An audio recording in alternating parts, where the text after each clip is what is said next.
പശ്ചിമേഷ്യയിൽ വീണ്ടും അതീവ ഗുരുതരമായ യുദ്ധഭീതിയിലേക്കും ആഗോള പ്രതിസന്ധിയിലേക്കും നീങ്ങിക്കൊണ്ടിരിക്കുകയാണ്.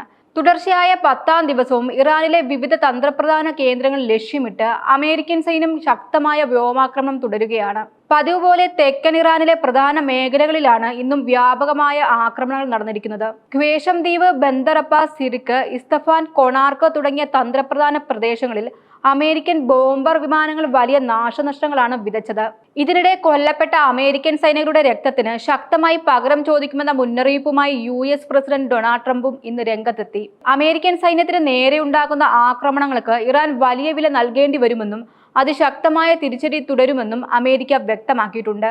എന്നാൽ അമേരിക്കൻ ഭീഷണികൾക്ക് മുന്നിൽ പതറാതെ ഗൾഫ് രാജ്യങ്ങളിൽ പ്രവർത്തിക്കുന്ന അമേരിക്കൻ സൈനിക താവളങ്ങൾ കേന്ദ്രീകരിച്ച് ഇറാനും തങ്ങളുടെ തിരിച്ചടി ശക്തമാക്കിയിട്ടുണ്ട്. കുവൈറ്റിലും ബഹ്റിനിലും സ്ഥിതി ചെയ്യുന്ന US സൈനിക താവളങ്ങൾക്ക് നേരെ കഴിഞ്ഞ മണിക്കൂറുകളിൽ ശക്തമായ മിസൈൽ ഡ്രോൺ ആക്രമണങ്ങൾ നടന്നിരുന്നു. കൂടാതെ ഒമാൻ തീരത്തും ആക്രമണം നടന്നതായാണ് പുറത്തുവരുന്ന പുതിയ വിവരങ്ങൾ സൂചിപ്പിക്കുന്നത്. മേഖലയിലെ യുദ്ധം രൂക്ഷമായി തുടങ്ങുമ്പോഴും സമാധാന ചർച്ചകൾക്ക് ഇനിയും സാധ്യതയുണ്ടെന്ന വിലയിരുത്തലിലാണ് വൈറ്റ് ഹൗസ് വക്താക്കൾ. ഇതിനിടെ യമനിലെ ഹൂതി വിമതർ യുദ്ധാന്തരീക്ഷം കൂടുതൽ സങ്കീർണമാക്കിക്കൊണ്ട് സൗദി അറേബ്യക്കെതിരെ നാവിക ഉപരോധം പ്രഖ്യാപിച്ചിരിക്കുകയാണ്.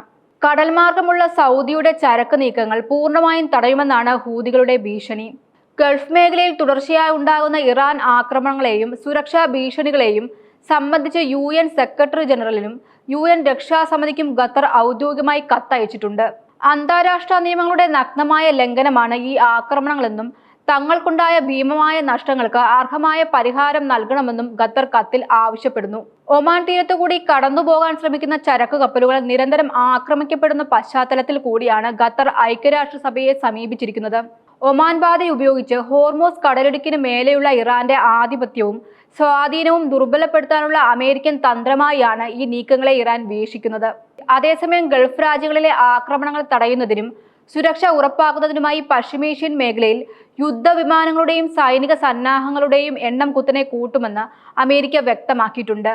എന്നാൽ ഈ തുടർച്ചയായ യുദ്ധ പശ്ചാത്തലത്തിൽ ലോകത്തിലെ ഏറ്റവും പ്രധാനപ്പെട്ട എണ്ണ ഗതാഗത പാതയായ ഹോർമൂസ് കടലിടുക്കിലൂടെ കപ്പൽ ഗതാഗതം പൂർണ്ണമായും തടസ്സപ്പെട്ട നിലയിലാണ്. കണക്കുകൾ പ്രകാരം 5 മാസം മുമ്പ് പ്രതിദിനം 130-ലധികം കൂറ്റൻ എണ്ണക്കപ്പലുകളും ചരക്കു കപ്പലുകളും കടന്നുപോയിരുന്ന ഈ തന്ത്രപ്രധാന പാതയിലൂടെ കഴിഞ്ഞ 24 മണിക്കൂറിനുള്ളിൽ വെറും 9 കപ്പലുകൾ മാത്രമാണ് കടന്നുപോയിട്ടുള്ളത്. ഹോർമൂസ് കടലിടുക്ക് അടഞ്ഞതോടെ ആഗോളതലത്തിൽ രൂക്ഷമായ ഇന്ധനക്ഷാമവും കടുത്ത സാമ്പത്തിക ഉലച്ചിലും ഉണ്ടാകുമെന്ന ഭീതിയിലാണ് ലോകരാജ്യങ്ങൾ.